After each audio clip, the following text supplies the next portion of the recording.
Hello and welcome to another update for Sky Valley Resort and Caliente Springs. This past week we got a couple new amenities back open, or more than a couple. We have the golf course has reopened at Caliente Springs, along with the sports courts at both facilities, which are tennis courts, pickleball courts, and such. In addition, they issued an order, Riverside County, to reopen the pools with restrictions. The restrictions are one person per pool or spa, as I'm sure by now, if you are in the resort, you have heard.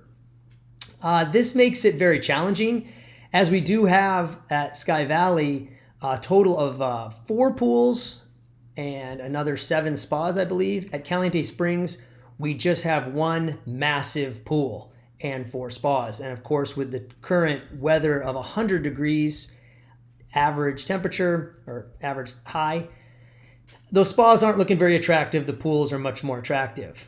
Some people have asked me, why would the county issue such a strange rule, such a difficult rule? And I think that they're looking now to start easing restrictions and looking for any they can ease that doesn't add any more danger to getting people sick and public health. So one person per pool, not many people are going to get sick with just you in the pool. It's seemingly quite arbitrary. In fact, if you are married, why not you and your spouse into a pool? Would not add any danger to your life to do that. And I think, again, the county is not ready yet to relax into some of those more difficult rules that would allow maybe you and a friend, you and 2 friends, and so forth. Ultimately, having a family member or members in the pool shouldn't add any danger if you're living together or seeing each other anyway.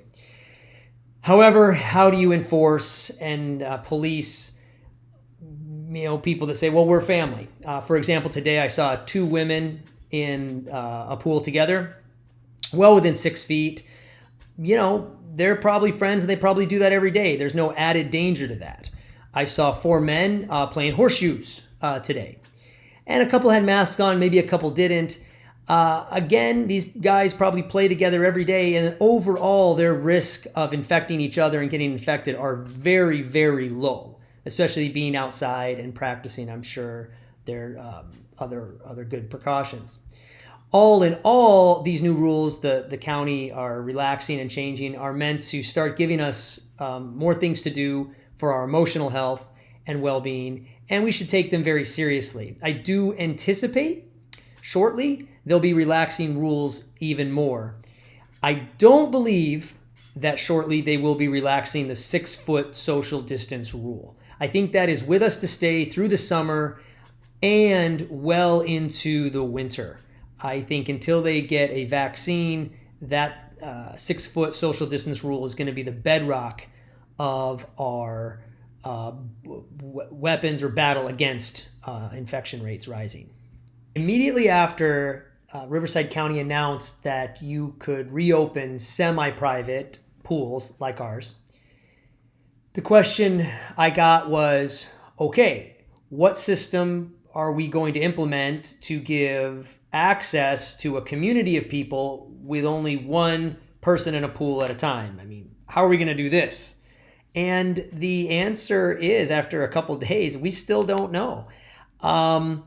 It's difficult to think about how to get people orderly, 200 people that might be at the resort, into and out of a pool, the times they want to go, and the length of time they want to go.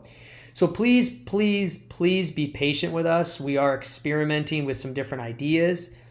It's important to us that everyone has a chance. Please be patient with others. Please be graceful. We will try to figure out a good process and system to get people in and out, maybe sign-up sheets or otherwise. I do anticipate this rule being relaxed quickly. So if we're all patient, hopefully within a number of days or weeks, we will get further relaxation on how many people we can get in the pool. And thank you for your patience. I know it's difficult. Some people have asked me very recently, what do I do when I see someone breaking a rule? For example, they're in the pool with their friends or friend. The answer is complicated. I mean, first, please do not report it to us as the resort. We as management don't have any power to enforce any sort of fines and or penalties on these people. Secondly, I would ask yourself, are these people putting me specifically in danger? And the answer is no, you're not, going to be in the pool with them. I do think it does create some risk of putting the public and us in danger. And that's why they did the stay at home and shutdown order. It's to limit the spread and limit the curve.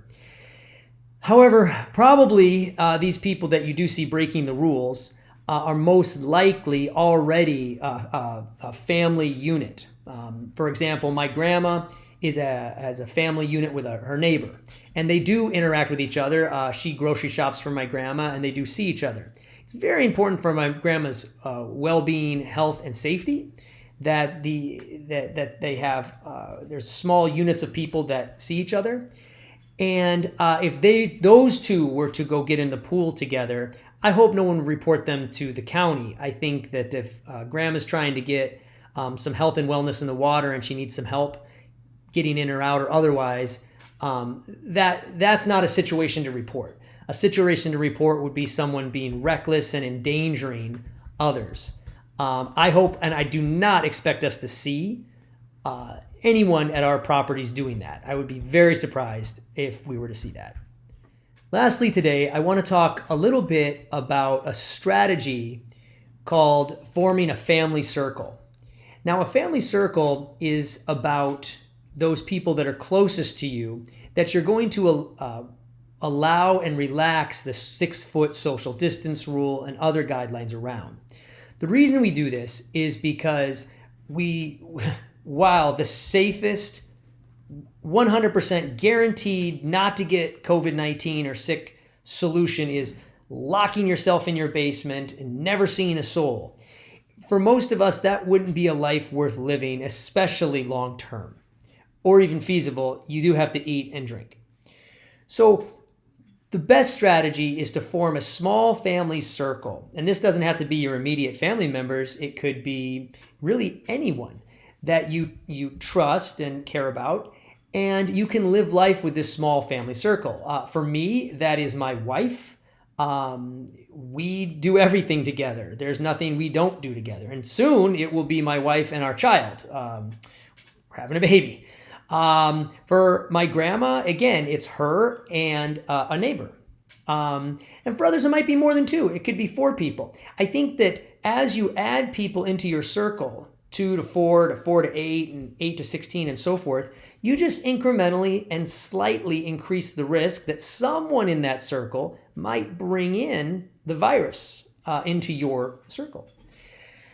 I think that there's very low risk to a few numbers. And again, as you grow, the risk increases, especially if those people in your circle are branching out into other circles. If all of you stay in your circle, the risk is very, very low that one of you will pick it up and bring it back from a shopping excursion or otherwise. You should think strategically about this. Growing up, I went to a college where they taught me the government isn't going to keep you safe. You need to think about keeping you safe. And I've always remembered that. While the government, I'm sure the officials are doing their best, they are politicians. And I think it's in each one of our own hands to think about keeping ourselves safe and taking responsibility for ourselves. So please do that. Help me do that for you. Help the government do that for you and your other loved ones. And think strategically about your family circle and how you can have emotional health, wellness, and fellowship in with a safe number of people in safe environments. Thank you.